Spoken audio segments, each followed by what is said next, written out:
Good day, my fellow Americans and good people of the world. Today, I would like to address you about 3 noble truths. In America, I believe that we have 3 noble truths that help to define and delineate and distinguish the American identity. The first being civics. We are a nation of the people, by the people, and for the people.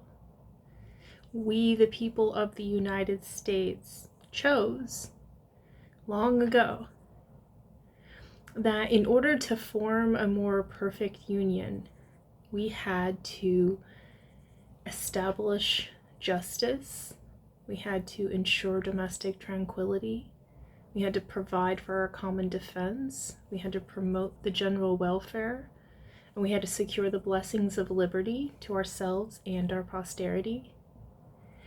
And so to do that, we ordained and established a Constitution of the United States.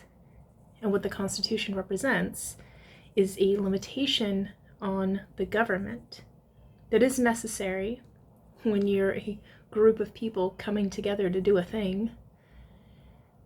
But those just and legal bounds are there as an insulary protection for the people, established by the people, with ideas that came from the people themselves, in order to make sure that what we were trying to escape before, a tyrannical situation that was preventing us from becoming more than what somebody else determined we could be, to actualize our highest potential, to not feel like we were being subjected to an idealism that was foreign to our own sense of constitution. Like, this is not something that we can stand for. We broke away from that and we decided that we were going to give ourselves a new framework to establish what it is that America will stand for. We created in the Declaration of Independence that which America will not stand for. And we gave ourselves a constitution to help to distinguish for ourselves how we can stand up against the potential of somebody else wanting to come in and, take more power than is their fair share. And so we established the Constitution to put certain limits on the government, to say, in a broad and general sense, this is how we're going to formalize our government in order to help us to fulfill the promise, the preamble promise of what I listed at the beginning, the, provide for the common defense, promote the general welfare, how we were going to go about providing for that promise was to make sure that we have a government. It's established because we need to be able to somehow have some sort of framework to work with together. And so that framework is a very, very basic, very simple terms and conditions, and certain limitations do apply, contract that we made and we entered into with each other. And every person that is born or naturalized into this country falls under the jurisdiction of that contract. And with that contract comes rights, and it also comes with responsibilities. We submit ourselves to the jurisdiction of our Constitution that says, we know we have to live in a certain sensibilities of domestic order. One of our preambles is, to promote the general welfare, and to secure the blessings of liberty, to provide for our common defense. And the biggest part of that is to ensure our domestic tranquility, which means in order for all of these things to work, we have to submit ourselves to the sensibilities of the order. But we also want to make sure that nobody was given, power over anybody else to determine for their life. We wanted to make this a nation where people are self-determined, self-established, so that they can self-actualize how they choose. Because we didn't want to have an autocracy where it's only the people who have the most amount of money, power, and influence, those are the ones that are going to make the decisions. Nope, not in America. The people make the decisions. We weren't going to have a concentrated power of some elite class or, some sort of holy family bloodline or something that was going to rule over the rest of us and subjugate us. No, we don't believe that that's the best form of government to be established. America was founded by innovators that said, we're going to try this wild experiment, guys. We're going to say that, no other government's tried this before, and we need to have a government that can be long established because we have to be able to keep things working amongst a multivariant, people in a, scenario universe where people are going in omnidirections and all walking their own path of happiness in pursuit of happiness for their lives. We have to all come to some sort of certain agreements, and so we entered in that contract. And so as long as we abide by laws that are just, fair, reasonable, and right laws, and we understand that we have civil rights and we have civic duties and we have responsibilities to one another to love thy neighbor and love thy neighborhood, and to do our best to not only make sure that we are preserving, protecting, and standing up for our own freedoms, but extending those freedoms to others. And to understand when there is conflict, which is going to happen, when we have conflicting interests and we have opposing sides and people want to do a certain thing this way, people want to do a certain thing that way, we have to have conflict resolution. And that demands that we have a moderating influence that's trustworthy and that listens to things on the merits based off of what's just, fair, reasonable, and right. It makes a intelligent, logical, constitutionally affirmed, it can be sourced down in the simplest terms and conditions to be adhering to the Constitution. That's why it was made broad and general, was so that we could, prick away all the, messiness that's there and just distill it down to the purest essence. Well, what does that mean in terms of this basic framework? And we agreed, by submitting ourselves as Americans to that Constitution, that we were going to figure out a way to not only make sure that that applies now to us equally and fairly, equal protections under the law, but also to extend that freedom to make sure that our children get to enjoy those rights as well. And to look at it as an admixture between a privilege and a blessing and a right and a responsibility. Somewhere in the conjunction of all of those, spheres of influence and consideration lies the things to which we have to just be reasonable about, that we have to build up a sensibility that we can in the back of our heads say, well, that's common sense. And you really only build that when you have a sensible narrative that you can share with one another that says, I can point to this and say, this is the way it's supposed to be, and everybody can be in agreement. Yes, that's just, fair, reasonable, and right. And that's what the Constitution was all about. The Declaration of Independence says, we have to justify the reason why we're breaking away from the old system, because these things are absolutely unacceptable. We will not stand for these things. And we didn't just voice them so that we could break away from Great Britain. It was also about saying we need to make sure that we set the tone by which everything from here is going to proceed. It's the very first impression of our nation came embedded in the Declaration of Independence. And that has carried us through because we hear that voice of reason, right?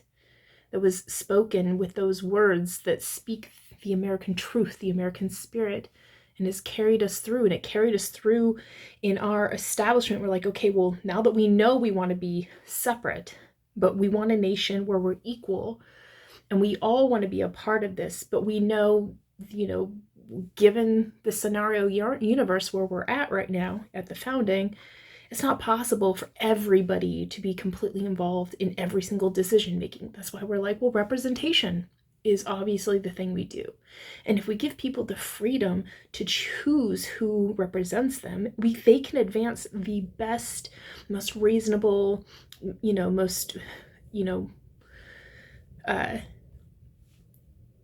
considerate person who has a moral legitimacy and that wants to adhere to the integrities of our founding principles, and understands that being a representative means you are a servant of the people, and that your job is to advance the will of the people into a way that helps to make sure that the laws that we need to establish get created, and the ones that are useless and antiquated can be overwritten by ones that we do need, that are relevant, befit the times, befit the needs of now. And so we have the freedom to vote for those representatives who are then going to go and, on behalf of ourselves, choose to determine the exact framework by which we're going to build on top of the foundation that we've established with our founding documents. And as we learned through trial and error of this innovative experience of birthing a new nation, we established, well, our Articles of Confederation were not quite enough to do what was necessary because sordid interests and everybody pulled in different directions. And where's the consistency? And how do you establish coherence of a nation united if everybody's doing their own thing at their own time, their own way, for their own reasons? And, the ones that's most powerful can easily, use their capacities over other people, especially if they're like, well, we got the resources and you don't, so we can make you bend to our will, sort of thing. And so the nation was like, nah, we can't do that because this is just a jumbled, confused mess. Let's, constitute that which is our union and say, these are the things that we're going to mutually agree on. This is our mutualism that we started building in the form of the Constitution. We laid it out. We said, we need to have a representational government because at the time that was the best that could be achieved. And we need to make sure that those people are elected in a very certain and specific way, because that constancy, that consistency is stability. That's instability, something that you can build upon order, and building upon order, something that you can establish a coherency, and that coherency gives you a sense of alignments and attunements, and then everybody can just fall in line and in sync with that. And then you can start preparing and planning for the future because you have an edge by which things are going to probably work out in some reasonable sense, following along these guidelines, these principles, these values, these ingrained virtues that we have established for ourselves. And so we created this framework. We said representational government is going to be, formed in this way. They're going to have these particular, duties and whatnot. We don't want concentrated power. We just kicked ourselves out of that situation on purpose, for a reason. We declared our independence. We don't want that to happen again. We want to do the best we can to check and balance power so that those sorts of things don't happen again, because we understand what happens when somebody gets too much power and then they become too big for their britches and they decide, well, I'm just going to do things my way. And that's not necessarily the will of the people. And so we said, we're going to establish the mainstays of our decision making in terms of that which is very important to actually get things done. We're going to concentrate that into a Congress. And we were going to make it so that we have the broad sail, as I like to refer to America as a ship worth sailing, a vessel, that's fit for sailing. And we have in Congress, we have the House, which is a broad sail that catches the variation of the multivariant nation that we are. It represents every state, and every state, even within itself, is independent and individually, identified in their own unique cultures and their own unique wants and needs, and the requirements for them to be able to, hold themselves together in a sensibilities of domestic order. And how can that uniqueness and individual identity, that state of being, be brought into, the representation of the collective? And so every single area has its individual districts and its individual, counties and localities and whatnot, and that breaks it all down to the smallest concentration of power being the individual in those communities, making decisions of their local representatives for organizations within their community to help keep things functioning, keep the ship in shape. And then that moves up in the concentrations of power. It's like, well, at the small concentration of the individual, one person alone can't possibly do everything that needs to be done. We need each other.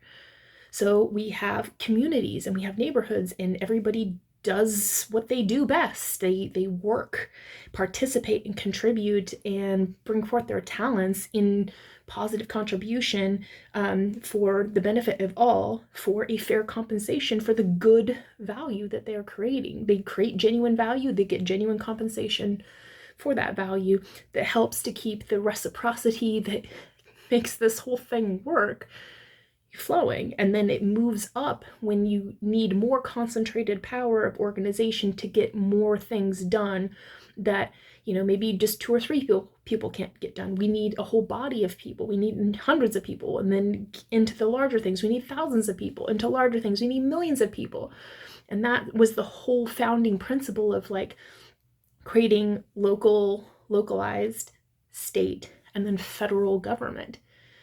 And the concentration was ultimately supposed to rest on the people themselves. Okay, you're an individual. You are an independent, self-sovereign, self-sufficient, self-sustaining, free and independent person in mutualism with the rest of us who are ourselves free and independent. But we have to work together and we have to get along somehow. And when we need conflict resolution, we have to have some sort of moderating influence to intervene on our behalf. And that's where governments and organizations are established. And then when we need to work together to concentrate more resources to get something done that is beyond our capacity to do alone, but is obviously necessary, especially to advance, to promote the general welfare, and to make sure we have domestic tranquility. So we work together in larger concentrations to get those things done. And not in a sense of like, we're doing for some people, taking from some people to give to other people. It's like, no, we're making sure that our union is working for everybody. The whole concept in the back of the head that we have to hold is the concept of we're trying to advance, the preamble promise, which is essentially, when you break it down, we're trying to make sure everybody gets to live the good life. That's the American dream. It's not white picket fence and 2.3 children and, a dog, and you have a career that you work at for 50 years. And those are all great things that could help, formalize the sensibilities of it. But ultimately, it's to live the good life. And what does that mean to you? Well, what is your individual pursuit of happiness? What is your liberty? What is your sense of freedom?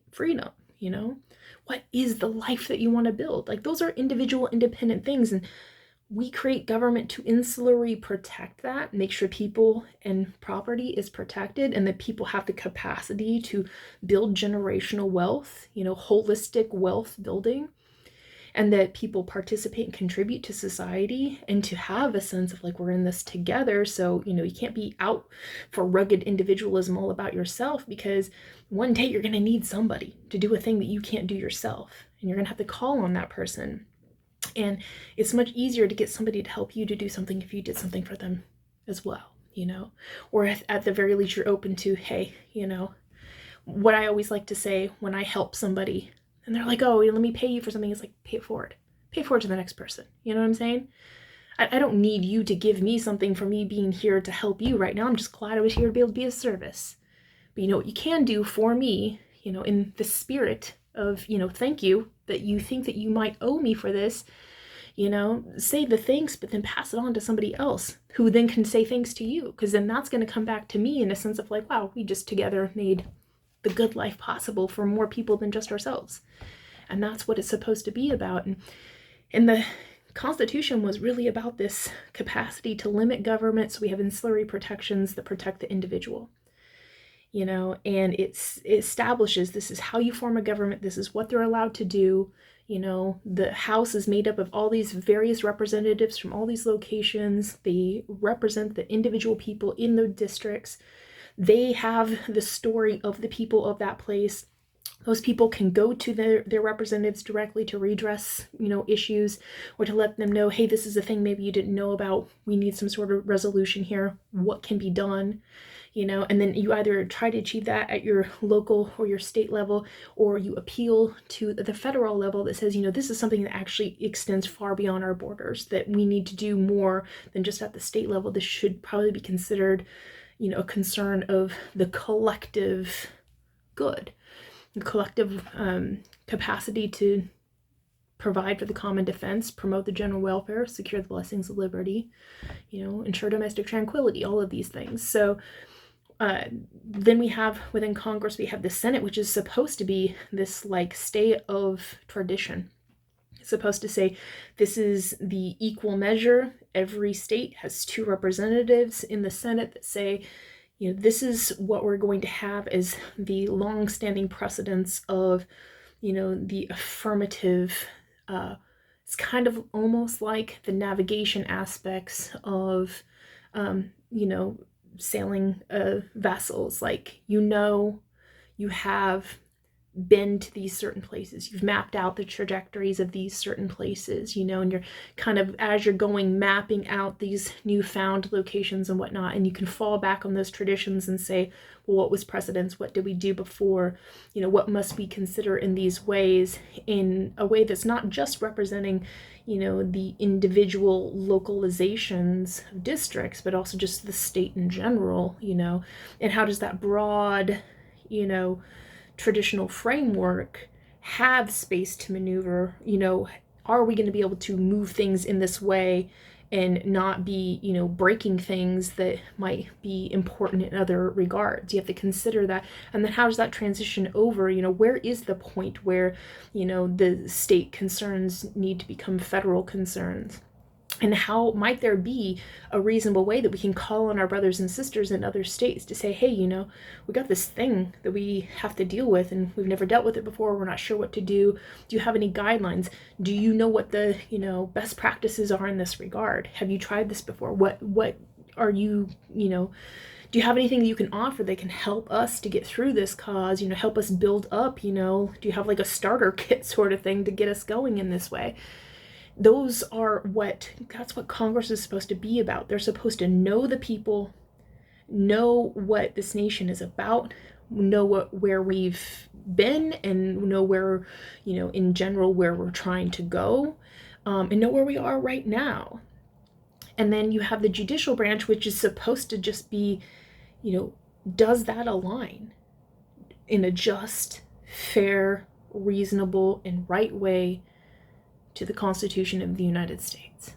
That's their job, and they have to be integrity-bound people that say, before anything else, first and foremost is the Constitution.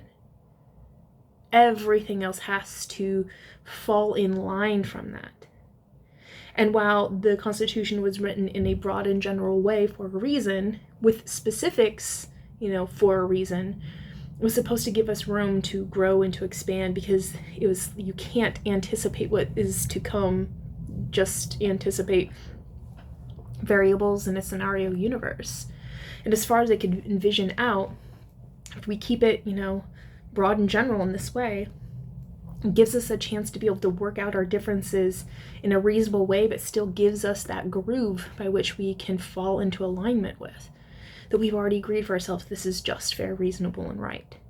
So the judicial branch needs to be integrity bound, to be about law and order, and it has to be just, fair, reasonable, and right.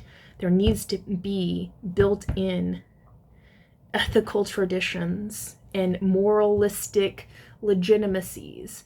Not saying that like the judicial branch is trying to moralize the world, like we're trying to create laws, that formalize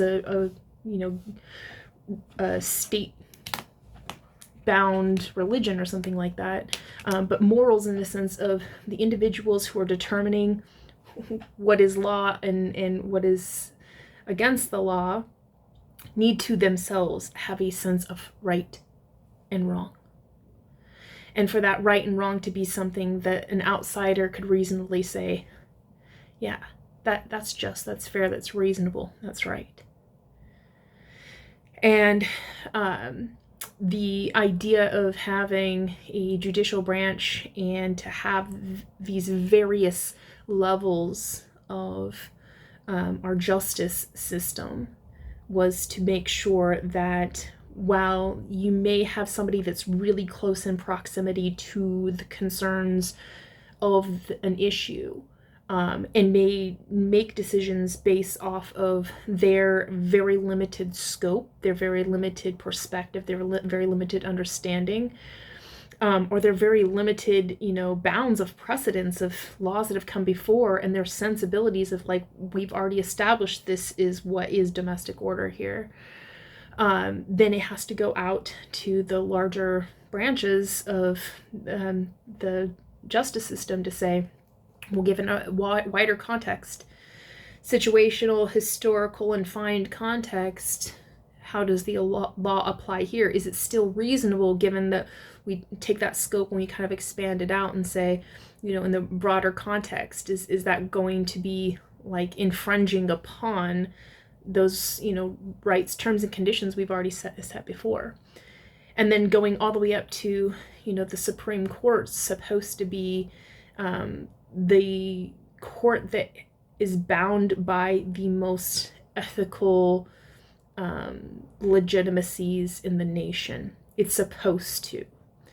And in that, it's supposed to be able to say, we know that there is a way to interpret the historical context, the situational context, the find context, the terms and conditions, and represent that in comparison to and contrast of the Constitution. And how can that be reasonably in a just way that is also fair, and is doing what is right, adhere to the Constitution in a way where we can say it can stand on its own as a point of integrity. Because the building of, the precedents of law is how we establish the growth and development of the framework of our Constitution. And it gives us the understanding of how we are guiding ourselves moving along. And then comes the executive branch, which the executive branch is not a lawmaker. The executive branch gives the guidance of how we are going to execute on the laws that Congress creates that have been established on behalf of the people they represent, and does it reasonably in the check and balance system, compared and contrast in the judicial, branch, say, yes, constitutionally sound. Yes, it is sound and reasonable based off of what the people have willed. And in the legislative branch, and then the executive says, all right, well, this is how we're going to implement it. These are the projects and the things, and these are the approaches we're going to try to take. And the executive has the conversation with everybody, the regular everyday citizen, the small business entrepreneur, the large corporation, the multinational corporations, other nations, our allies and our foes, and then every branch of the government, the legislative branch and the judicial branch, to say, okay, what can we all do together in our own ways, in our own parts, to make sure that we are all moving as one in a reasonable direction? And to also give a sense of constant reminder, this nation, we the people, is all about the person, the individual, and their independence. That's why we have a single president, is because they are representing the individual at the highest form of government. It's not about representing themselves. They're representing the individual. So that the individual, everyday person knows that they are being cared for and cared about, and people are considering them, knowing that there are individuals. We are just a nation made up of a bunch of individuals, and the individual counts, and individual matters. And that what happens to the individual in the broader context of society matters. And what we do should be making sure that, we can extend freedom to everybody, individually and independently, as much as we can, to extend liberty as much as we can, but knowing there's limits and bounds to everything. The Constitution was a limits and bounds, because our government has to have limits and bounds. There's limits and bounds to everything. That's how you create order. That's how you create structure. And so knowing that the executive branch is supposed to be like, all right, how can we take the best of what has been and, listen to the voice of the people where they want to go, figure out what can be done, and understand where we're at, and get a sense of in the trajectory of the progress that we've been moving along so far, the momentum that's been established, we can keep going in this general direction and it'll lead us here. Is that somewhere we want to go? Is that going to be a safe place to go? Are we going to be doing an oopsie if we go that way? Is it going to be the just, fair, reasonable, right thing to do? Is it going to extend freedoms to more people? Is it going to make the world a better place? Is it going to do good for the people?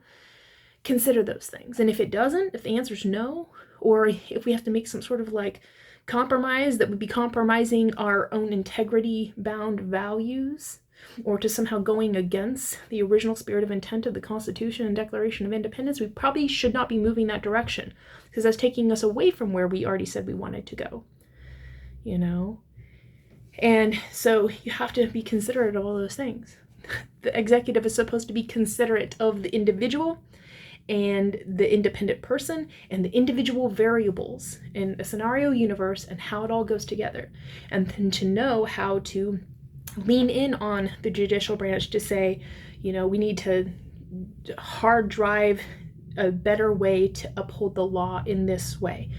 How can the executive, whose job is to uphold the law, better understand the intention of the law that's set, and to better communicate with the legislative side to say, how might we better word our laws so that they are not creating infringements or interceding on the behalf of the individual in an oppressive way, or that is actually binding us and bounding us to something that is preventing us from making the progress that we see we have to make, befit the times and the needs of now.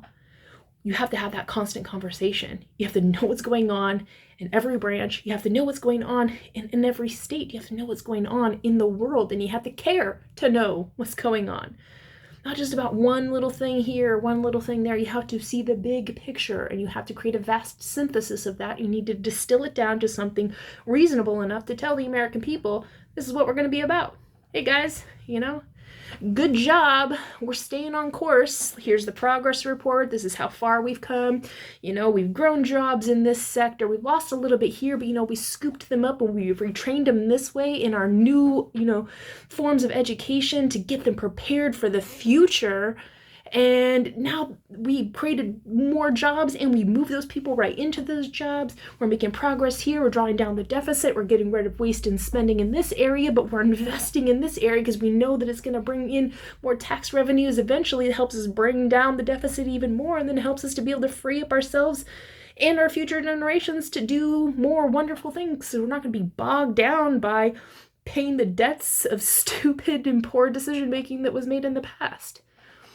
You have to care enough about that. And that certainly can't come all from one person. That's why the executive branch is made up of the cabinet of the president that says, I need somebody at the top who is the best in field, who is able to execute on the, orders of the decision making of the executive branch, and to follow through on that, and to make sure that our policies are being informed and executed, and to make sure that they're upholding their rights and responsibilities, their integrity bound, their duty upheld, and that they can be held accountable to the American people. And that when called out on their BS, they find a way to self-correct, like all of these things. And it's like the executive branch moves as one under the directive of a president that is caring for that role, caring about the job that must be done, caring about the work that other people do, caring about how it all fits together in such a way that we understand this is America. This is what we're about. This is where we've been. This is where we're going. This is where we have made mistakes. This is where we have made errors. This is where we're trying to correct them. This is where we're working hard to develop in new and innovative ways, And it's supposed to be a basis, a framework. We got to work on education, innovation, infrastructure, and a sensible, sustainable order of progression. A vision of somewhere off in the distance that we're headed towards. Not like we arrive and hooray, we did it, guys. Let's, pack it in, we're done. But something that is leading us towards accomplishing that sense of an ever more perfect union, which was the whole point of the exercise when we founded this nation. So the idea of having these 3 basic, simple, noble truths, starting with the idea of having civics being the keystone to establishing what is needed now, befit the times. We are seeing a gross perversion of the government of the United States, its duties, its actions, its behavior, its rhetoric, its execution of law, its use of force and power, the fact that it's moving in on itself to attack its people. Meanwhile, instead of listening to the people to redress their grievances and help them to be able to live better lives, achieve the good life, right? Provide for the preamble promise, focusing on other nations to help, save them from their own self-destruction, by putting us financially on the hook, or militarily on the hook to help them sort out their problems. Which is not to say that we don't need to be, a support and inspiration to the world to make sure people know you are not in this alone, because we are all in this together on this planet. But is to say that it's not just fair, reasonable, and right to extend vast amounts of our wealth that we've established here at the same time of stripping away the substance of the people. Things that we have built up long-standing over time, social safety nets and supports and organizations and channels of revenue into states to help them to accomplish in their state what they cannot possibly do alone.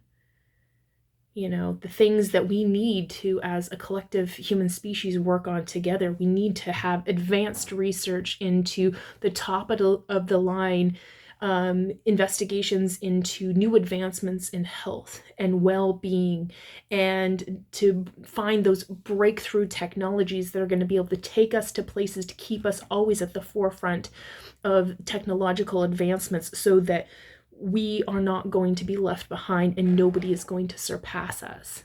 But at the same time, understanding the dangers of new technology and to best we can moderate it so that it doesn't become something that becomes harmful to us down the line. Consciously consider the consequences of our actions or choices. and then lead forward with this sense of like, money is not everything. And though we need money to be able to transact with one another, it's a very convenient thing to be able to be a place marker to say, this is a thing that I'm going to take energy from here to move over here so that we can accomplish work and get it done. It's just a mechanization and showing the progress of that work that's being done. And I get it, and it's important. But that's not the point of the exercise. It's the outcome, what we're trying to achieve with that, and the considerations that, people in America are able to hoard resources and to create these basically gambling, rigging of systems in order to extract actual genuine wealth from people who are productive and making things happen that need to get done.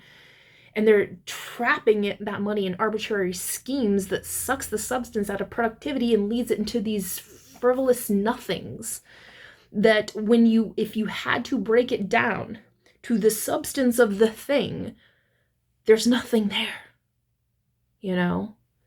and so much time and money and effort is invested into these things, and it's out of hand, and that when you break it all down, there's nothing there, and we need to work on the things that are of substance, the things that are actually going to build up the quality of our lives, to establish, environments that we can live in a cohesive way. So our domestic order is represented by, everybody safe, fed, clothed, housed, reasonable things, make sure that everybody has good health and well-being, quality education, these sorts of things.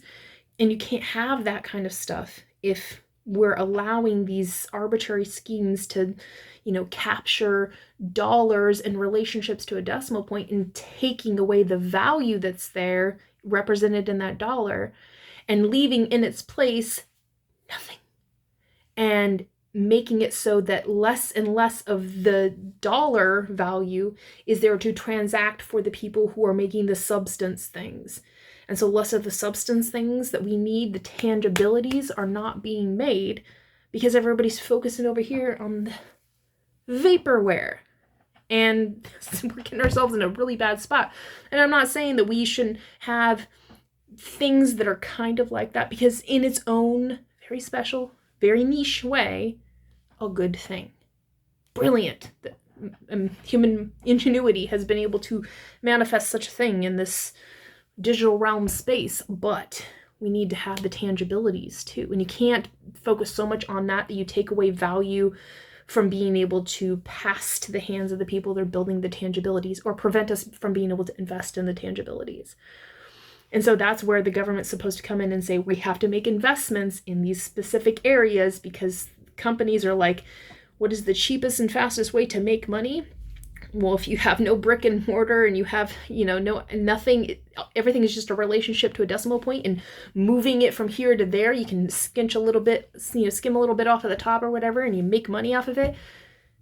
That doesn't require any manpower or resources or anything like that. It's just, energy resources, power resources, computer resources, things like that. But that's something that can be really simplified. So they capture that and they're just moving money around. Money movers, and moving money is not productive at all.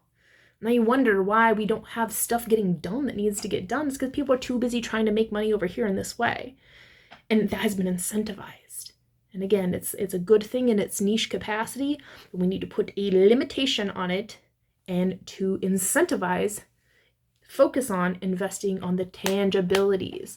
Everybody needs to have, clean and safe drinking water. We need to have clean, accessible, affordable food. We need to have clean, accessible, livable, inhabitable housing. We need to have cities that are livable and beautiful and safe. And those are all things that we need to invest in. And sometimes that means tangibilities. We need to invest in infrastructure. Sometimes it's we need to invest in education. Sometimes it's we need to invest in innovation. Sometimes we just need to give the financial capacity and the resource capacity and the compensation incentive to those who are willing to do the work but can't do the work because there's no money to be made in that regard because somebody hasn't directed the money there yet.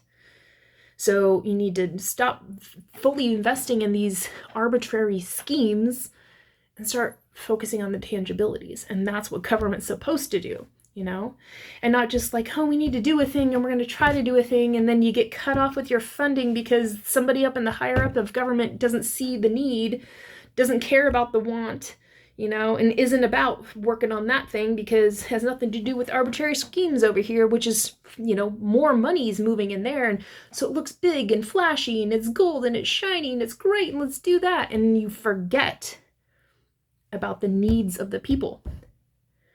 So putting that aside, we need to find a way to focus on outcomes and to orient ourselves not on dollars and money relationship to a decimal point, but focus on the thing that matters, the transaction, the energy unit, which represents we're taking the efforts, the energy, the resource from point A, and we're moving it to point B for the purpose of accomplishing this task, because the work that's going to be done is going to achieve this outcome. And while moving it from here takes it from it being a value at this degree and changes its value to this degree, it may or may not lose value in that transmission. But once it's on this side, it's workable because we're investing it into a mechanization by which we can capture value and build on value, bring in to the synthesis many different versions of value put together in an intelligent way, so that it can achieve a specific outcome, like resources to be able to build housing into a housing and urban development schema that makes sure that cities across a state and cities across a nation are able to build up to a certain quota of housing in such a way that is, durable, stable, habitable, and affordable, and making sure that people are able to, within the means of that area, be able to move into those houses, live in those houses, and have safe space, have a place of belonging, a place to call home. Because once you have that, it is the keystone to be able to have domestic order. Every revolution starts with a home. And if you want to revolutionize the way America is, if you really want to get us focused on everybody achieving the good life, and we start building out the things that we need so people can live the good life, you got to start with the home. And so focusing on those sorts of things, that's supposed to be the objective of the executive. The executive office is supposed to hard focus on how do we get things done? What initiatives do we need to have? What sort of projects, what sort of plans, what sort of proposals? Lay it all out on the line. It's plain as day. These are the simple things that we're trying to accomplish and get it done. But all of those things, in order for it to happen, we're going to have to empower the people to do the things. We need to be able to get inputs from the people to say, this is what we want to have done. This is what we need to have done. This is what's happened before and it didn't work. This is what's happened before and did work. And these are the signs of corruption, because we've got some people in positions of power, a little too big for their britches, or they just don't care at all. And we need to get them out and put in their place people that do care. We need to have somebody that understands our plight, somebody that's willing to call on, everybody that can get involved to work together, somebody who's able to, grasp the, will of the people and get everybody to work together. And you need to empower the individual. And so the first thing that we need to do is establish our civic sensibilities, our sense that we are the individual, we are independent, our government works for us, we tell them what to do, and they, on our behalf, intervene or intercede or do the good work necessary to just make everything that we are requiring in order for us to achieve our, good life, our preamble promise, they get those things done. And if they don't, guess what? The people are the corrective mechanism to step in and say, you're not doing your job. You made this contract with us when we elected you as a representative, and you said you were going to get these things done. You were going to do it in a reasonable way. And we've called you out time and time again. We've dissented from your practices that are in no way aligned with our interest at all, or what we've asked to have done. So now we're calling you out on your BS and we're going to kick you out. Corrective mechanism. Oh, you're corrupting the system or you're using your position of power for personal gains. That's not how it works. We did not give you the, responsibilities and the duties of that role, put you in that position so that you can exploit it to your own personal advantage, where you leave the rest of us behind waiting and wondering when you're going to finally pay attention to do your job. We need to have a civics branch of government so that the people can hold the government to account in a tangible, reasonable way. We need to have a point of which we can push the lever down and to force the government representatives to do their job, to uphold the contract that they made with us when we voted them into office. And if they can't do that, corrective mechanism to get them out, period. And then to make sure that when Congress is making legislation is being made, it's being made because the people themselves use their voice to say, this is what we want to get done. This is how we want to get it done. And then legislative's like, all right, we've heard the voice of the people. This is how it's going to get accomplished. And then they send it on up to the executive. It says, I can uphold the law in that way. I'm going to go ahead and sign that. Look, it's a law now.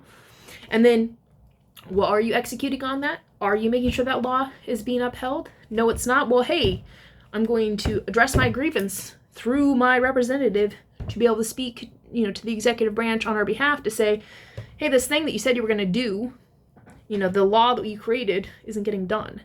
Or it's getting done in a way that is actually not at all the way it should be. And this is not working to our benefit. We need to change the situation, and we need to do it fast. This branch would make the government more responsive to the people. And it would make sure the people have a corrective mechanism beyond just protest, because I love protest every single day that people go out and protest. You should protest every single day. It's not just about going out on the street and holding up a sign. You are protesting when you speak out against the injustices that you see, when you speak out against the wrongs, and you stand up against the oppressions that you see. You stand beside your neighbors when you see them being attacked, and you voice what it is. This is not what America stands for. These sorts of things. That's a daily protest, and I love it. And everybody has to do that, but we need to also have a tangible leverage to lift in government that says, nope, there's a line and you've crossed it, and now we are going to initiate corrective mechanisms that we have empowered ourselves with to set things right. Because you can't be trusted to do the right thing, obviously, because we left you on your own, to your own devices, and look what you did. You used it to personal gain. You used it to attack individuals, turn it around on people. You turned something that was a force for good into something that is a force of oppression and violence and fear tactics. No. That's not how we roll here in America.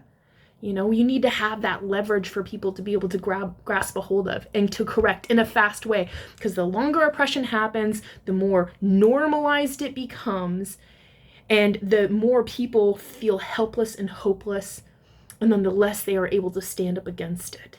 That's why every single day must be a protest, because it's how you keep the spirit alive within yourself. And then when you have an actual legitimate leverage that you can go and move the government in the direction that it needs to go because the representatives ain't doing their jobs, okay, well, enough of us people need to just go move it ourselves.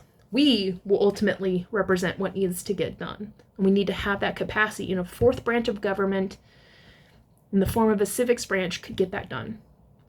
And that would be achievable by establishing a constitutional amendment, which, given the current standing of the elected officials all falling in line with the executive office and going against the will of the people, not likely for them to advance this themselves.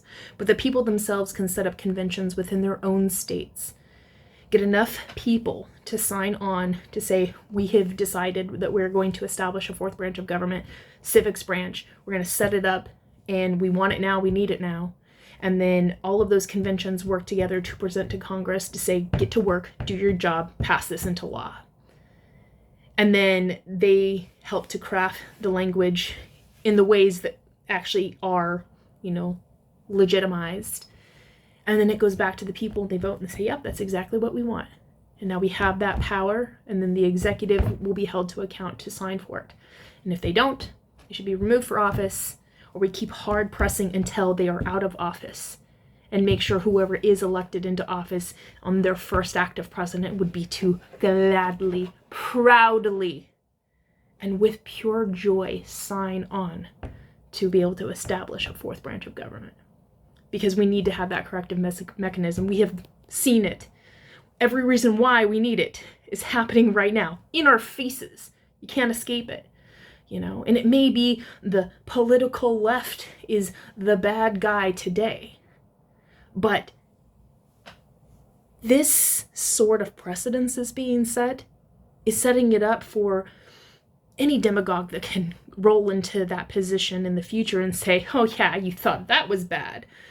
I got the levers of power and I got the, immunity necessary to do whatever I want, and now I'm going to attack this person and this. I don't like this person. I don't like that person. I don't like this person. And now all of a sudden it's illegal to be human unless you fit this model, And we already have a government that's trying to tell you what to do, what to think, what to feel, and what is okay and acceptable, as long as you're in alignment with their sensibilities, their ideologies. But if you're not, you're an enemy.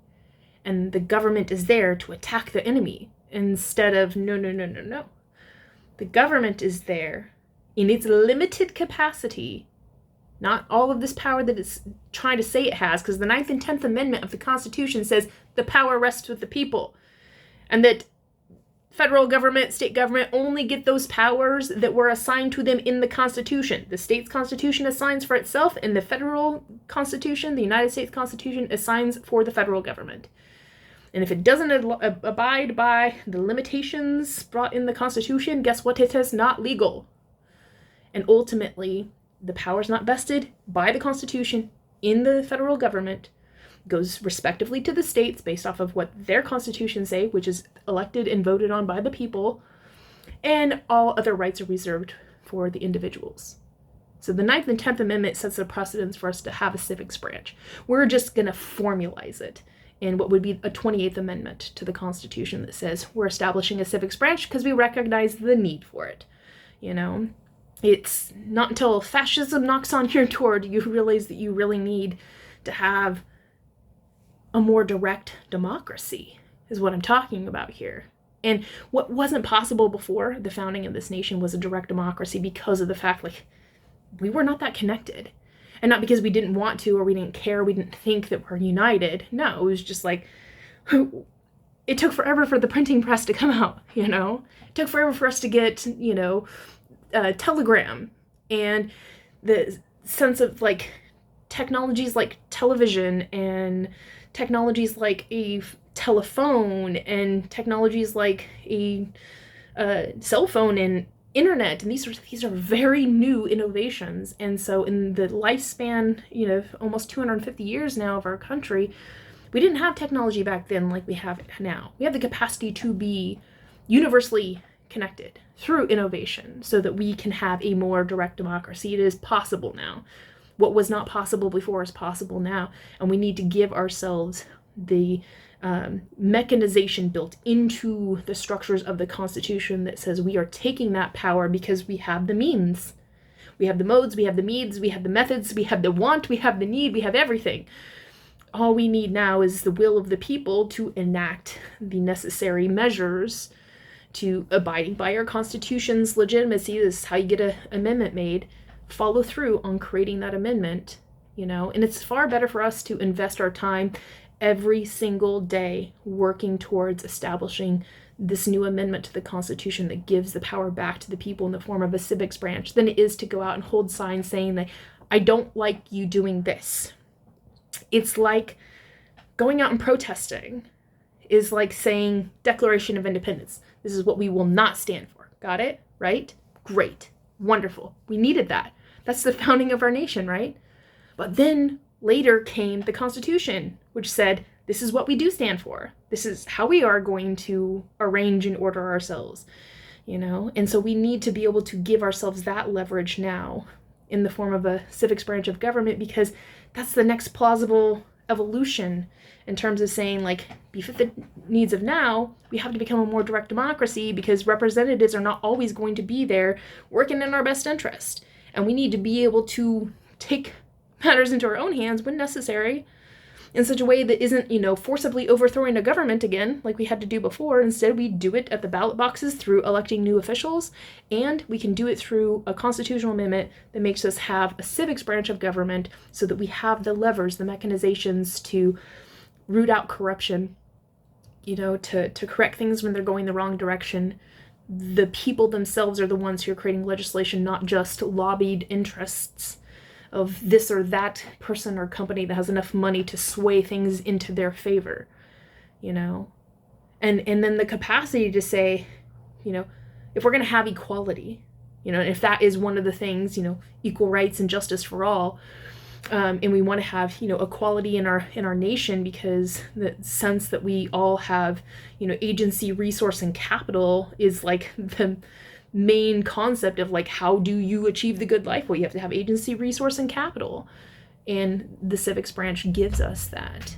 And we need to be able to have that for everybody. And the only way to do that is when everybody has a skin in the game, a seat at the table, their voices being heard, and a way to mobilize their voice into actionable tangibilities that achieve outcomes that you actually want. And that requires that we have to have a position in government specifically to get things done in a very certain way. And so we should create the means to do that. Keep protesting every day, but then also in protest work towards the objective outcome of achieving a civics branch of government, so that we can get our power back, and so that when we do go, once we have that power ourselves, going out and protesting is, again, saying, I'm asserting my independence here. I'm coalition building. I want more people to work with me through the civics branch so we can change these things that are not working out to our favor. We want to get certain things done, but we can't, because the federal government's thumbing their fingers and taking vacations and not going to work just because they say so, and they're not making laws that you need. They're ignoring the laws that we have that are there for your protection. And they're taking the money from the people and they're throwing it out the window over here. They're taking the substance of securities that we've built for the general welfare and, shrinking those down so they can afford to justify letting the people who did their arbitrary schemes of money making keep more of it, And I am not in any way against wealth building, I just want that for everybody. I want everybody to have the holistic wealth building capacity in America, because that's part of promoting the general welfare. It's one way that we assure domestic order. It's our way to achieve domestic tranquility. It's the way to, provide that we've had, life, liberty, and the pursuit of happiness for everybody. Everybody gets to live the good life. I want America to work for 100% of the people here. And I want us to be able to get shit done, excuse my language, in the fastest time possible, and to make sure that what we're doing is not, at an ecological defense. We're not ruining the environment, because that will reflect and affect us, and make sure that we're not doing these things in such a way that holds people back, holds people down, leaves anybody behind, or keeps anybody behind, and that we are doing it in such a way that nobody gets left behind. Everybody gets to live the good life. And that is what the preamble promise to me. When I hear that, when I hear the preamble, that's what I hear is like, America works for everyone without the disadvantage of anyone, so nobody gets left behind or kept behind, and everybody gets to live the good life. And we should have the means to be able to say, when the government's not working to those ends for us, it is our right, it is our duty to alter or abolish it. And because, we've gotten along pretty well so far, almost 250 years, I don't think we need to abolish our government, but we do obviously need to alter it into something that is more workable, something that is actually more direct in achieving the will of the people, and that is less a corruptible system, so you can't have these people who are just like hungry for power and capacity to rig schemes in their favor, or change laws to their favor and all these sorts of things. no longer make that a possibility, so that government positions are no longer appealing to those type of people. You can have the good people who actually want to go in and serve, to make sure that we achieve the preamble promise. And those people can go find other things to do, you know? As bad as it is, the nefarious intent and the bad actors, like, that's human ingenuity still.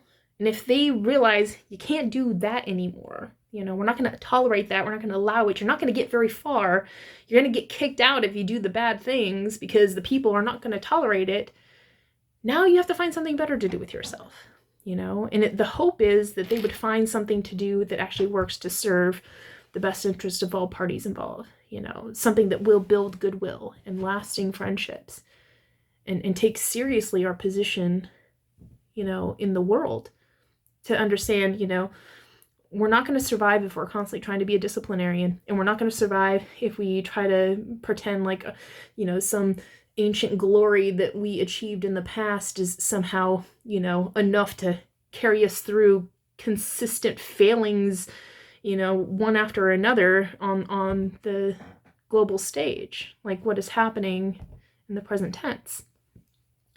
The fact that America has this very unique government, and that we represent the concept of democracy, and we were founded on the principle that we want advanced democracy to people because it is the best of all possible forms of government, because it represents the people. The people themselves have the power in their hands to determine their fate and destiny, you know? And that is it's freedom just thinking about it, right? Knowing you live in a nation that has democracy is liberating. And because of that, you can see potentials, and you can take risks for higher things, and amazing things come out of you for your capacity for human ingenuity, instead of it trying to figure out how to rig schemes in your favor because it's a dog-eat-dog, mighty crush the weak, free-for-all hellscape like certain people in government are trying to make it out to be right now. Or you think to yourself, my human ingenuity can see a need and fill that need. With my brilliant intelligence, I can figure out solutions to resolve for that thing, you know? Or to try to figure out to better understand that thing so that we can get a better grasp on things, so we can build leverage to, you know, shift the tide, or, you know, diverge from negative paths.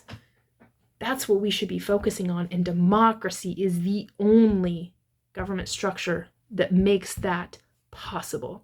And it's not to say that other nations don't have freedom, and it's not to say that other nations are not filled with brilliant minds that are doing great jobs of human ingenuity, and it's not to say that America has figured it out yet, because we don't even have universal health care.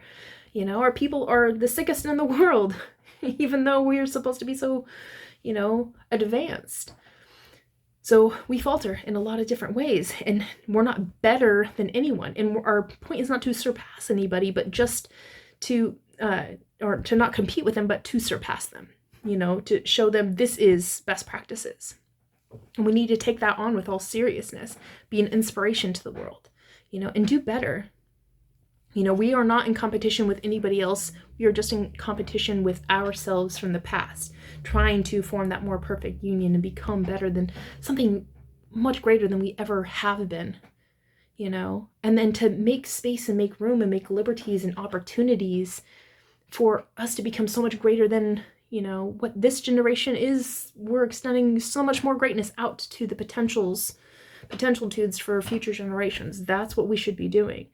And America has the possibility to do that, but not if we have people in government that are making poor decisions, that are very selfish and self-centered, you know, and they're deviating away from the standard, you know, criterion that we say is this is how we collectively achieve the good life for everybody, you know. And that's the difference. Is, you know, I don't care about the political left or the political right. I don't care about the Democrat Party. I don't care about the Republican Party. I care about the responsible party. And that always has been and always will be the people. And so if we create a civics branch of government, we are taking on that responsibility. And we are saying we're going to do what is necessary, befit the time and the needs of now, to make sure that we are moving in a direction together so we can stay a nation, because you don't want anybody to get in a position where they have too much concentrated power. So our government was established with the concept of we the people. We the people determine where we're going, not the single person, or the group or clique of people. And then the concept of the next noble truth is the idea of personal dominion, which is very straightforward. The government does not get to tell you what to do, what to think, what to feel. Your body is your own. Your life is your own. Life, liberty, and pursuit of happiness, what does that look like to you? It's not going to look like what I think it looks like for me, and it's certainly not going to be what I think it looks like it should be for you, though I can encourage you and hopefully inspire you, to achieve, and champion for your greatness, because that's something, just an inherent character within myself. I want to champion for the best version of yourself. But never would I tell you, this is who you are. This is who you have to be. This is, your options. This is your lot in life. It's not a lot, but it's your life, Government should never be able to have that say over you. Do we have to have terms and conditions, rights and responsibilities, civic duties, moral legitimacies, integrity-bound orientations with one another? Do we have to love thy neighbor and love thy neighborhood? Absolutely. Do we have to respect one another? Do we have to build goodwill and better friendships? Do we have to tell the truth for one another? Yeah, that's what we're supposed to do, because that's how we achieved the preamble promise, right? Ever more perfect union, domestic tranquility. Those things are required of us. And the government should intervene on behalf of the individual when, as we have, a multivariate nation, people from all walks of life, different perspectives, perceptions, and propositions. Sometimes there's going to be points of confliction, and we have to be able to have a conflict resolution for that. So we need to have the right moderating influence to intervene on our behalf or intercede on our behalf when necessary. But the necessary aspects is, does it infringe on the rights of the individual? You don't get to tell me how I can live my life. If I'm not harming myself or harming others, and there's a big gray area in that as well, because there are quite a few people that try to tell you that, making a personal life choice of going by a certain type of pronoun is somehow harming yourself or others, which, does it really? I don't think so. And I don't think that somebody else's need for you to conform to their ideological framework is enough of a justification to strip you from your right to choose for yourself.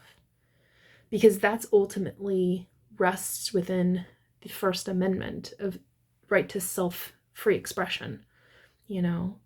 That's where your personhood comes from, or as Martin Luther King Jr. would reference it, your selfhood, and that's a very individual, very independent, very private thing. And the government doesn't belong in that consideration, They don't belong in your bedroom. They don't belong in your house. They don't belong in your personal life or your personal relationships. And in the very few times where there would be reasonable cause by which they can intercede or intervene on your behalf, it's based off of those things that we have already determined and distinguished as like, these are just, fair, right, and reasonable laws that we need in order to sustain domestic order, domestic tranquility, provide for the common defense, these sorts of things. But what personal dominion does is says that it is an extra insulary protection so that the government cannot make laws that try to take away from you your right to be who you are. And again, there's going to be gray areas to that, but that's why we have a judicial system. is that if the government comes and intervenes on your behalf and you say, I'm calling BS, this is my personal dominion and you don't have right to infringe on that. I'm evoking my, 9th and 10th Amendment rights that say that all rights rest with the people and they do not have to be enumerated in order for me to declare that they are mine, and the Constitution does not give you that right to impose. And because it doesn't have that right to impose, you have to prove a just cause. And if your just cause is because your religious ideology that you believe says that I shouldn't be that way, well, then you're infringing on the other aspects of the First Amendment, right? This is right to, freedom of religion, and choose no religion if I so choose. And so it ultimately rests in that sensibility that the First Amendment is really all about setting the tone that we have insulary protections from the government imposing its will upon us. And we have far too many waste of time, breath, effort, energy trying to force morality on people through legislation, which has never been its job. The First Amendment says it's not supposed to be your job. Jefferson himself suggested the concept of a separation of church and state. And the concept of that was because you cannot create laws to moralize people. Do you have the right to socially champion for religious causes? Absolutely. Freedom of expression. But you do not have the right to impose that on other people just because you've been able to put somebody in a position of power that has that ideological framework and they're willing to go to bat on your behalf to make that the law of the land. If it imposes on somebody's personal dominion, it can't be the law of the land. And so what I'm suggesting is not only do we use the precedents of the 9th and 10th Amendment to establish a civics branch of government to say the people, we the people, hold the power, but also to establish within that the concept of personal dominion, to say that I, the individual, ultimate decision for my life rests with me. And only do you get to intercede on my behalf. Only do you get to intercede on my behalf if I am somehow compromising the tenets of the Constitution. If somehow I am a threat to myself or to others, these sorts of things. And so in this constitutional amendment establishing a civics branch of government, it also establishes personal dominion so that we make sure that the government can't tell us its specific definitions for what determines your gender or your sexual orientation or your preference of pronouns or what you want to do with your reproductive the reproductive aspects of your body, or how to family build. And etc. Because there's a lot of gray area to that. And that's why it wasn't enumerated in the Constitution, right? The 9th and 10th Amendment says those things that are not enumerated, because it's like, man, life and liberty and pursuit of happiness, broad and general, especially when there's so many people from all different walks of life, that's not going to look the same to any one of us.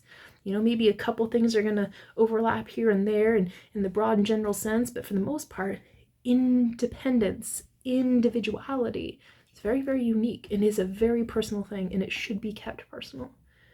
So I suggest that we establish the framework by which we are explicitly saying in the Constitution that personal dominion means the government has to make a pretty good case to be able to intervene on your behalf in regards to things that have to do with your own personhood. My body, my mind, my orientations, these sorts of things. And by doing that, we're extending freedom. We're broadening it, we're expanding freedom, and that's what we were supposed to do. You know, we have like the keystone of the Constitution is a good starting point and the edge to run along to build our framework out, but it's not about creating limitations, it's about making this whole experience more expansive. And that laws only need to be created in the sense of we need to have just bounds and we need to have reasonable limitations, a regulation that keeps us from going way too far off into right field or way too far off in left field. You know, we need to find that, you know, happy medium, that middle ground that keeps us, for the most part, collectively centered on an ideal of this is how we're going to get along in our nation. This is where we're going. This is what we're going to be about. These sorts of things. And so having that be our objective is to make sure that we establish for ourselves this is a nation of the people and the individual person's rights have to be respected and protected. The ultimate decision-making power rests with them, and that our laws have to make sure that we're not infringing or imposing or opposing, you know.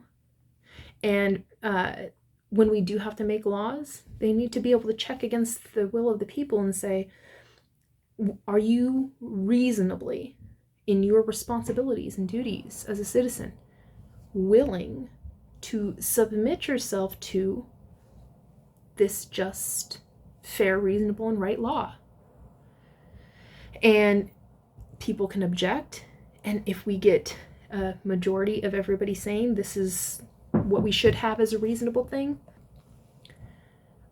then we can choose together to be able to create a law that establishes just, fair, reasonable, and right bounds.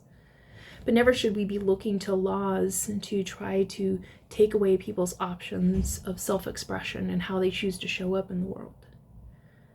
And the types of laws we should be having is considerate of the limitations of what government is even given allowance to do. And first and foremost, consider, do you really want the government to have that power over you? You know, and really think about it, because it's not just about, we can no longer assume. This is, you know, one of the silver linings of the dark cloud that is enveloping us right now. We have to understand that we can't expect that we're going to have, you know, stellar role models voted into office every time. Sometimes people are going to make mistakes, and we're going to get ourselves in a situation of somebody that doesn't have the best interests of America at heart. And when they're in that position of decision making, do you really want certain types of people to have the capacity to make decisions, those decisions over your life? If not, rein in that power. You know, use the civics branch to say, no, you can't do that. You know, protect the individual. The people protects the individual from the government infringement on their lives. You know, the Constitution is a limitation on powers. The executive branch does not create laws, the legislative branch creates laws. The executive branch enforces laws, and the judicial branch says, this is, you know, how law's been broken, you know, and we call for a corrective mechanism, these sorts of things. And so the civics branch is something that can say, I'm going to trigger a calling out of the corruption which is against the law. I'm going to demand that there's a path of recourse. And now we may have a presidential immunity thing going on, you know, but we could still have implementations of being able to right the ship, correct it, even if it means that we just have to deeply narrow the capacity for the government to do certain things until they start letting go of their, you know, power grasps in other regards. There needs to be another check and balance in the system, and that's what's being proven to us right now. because you can't always trust the people that you have elected into government or the people that that elected official has appointed into the government. There are sometimes going to be bad actors with nefarious intent to get in, and when that happens, we have to have a corrective mechanism. And for the most part, we have to assume from now on, anticipate people are going to bring their best, but assume that the worst is possible. And so you don't want to give the power for somebody to make decisions on behalf of the American people or to enforce laws on the American people who may interpret the enforcement of that law as giving them justification to cause harm to the American people. Like in the case of immigration, right? We need to have safe, sound borders, and we need to have reasonable immigration system, because it should be a pride and prestige of our nation. But that has been perverted and skewed to be a justification to do human rights violations against other people, racially profile people, throw people into jail without just cause, to make up pretend offenses based off of the racial profiling of somebody and assuming that they might be an immigrant, and we got to meet our quota to get them out of the nation because that's our job now, because we've got orders from the top saying that's what we need to focus on and what we need to do. And so that kind of gross perversion is turned into some not so great outcomes for people. In America, the pride and prestige of being a nation of immigration is now turned into our shame. And because people thought it wasn't going to be as bad as what they were told it was going to be, and we had hoped that when somebody's elected into the office of president that they would have respect for human life, that they would have a sensibility of respect, not conduct themselves in a disrespectful and immature and violent manner.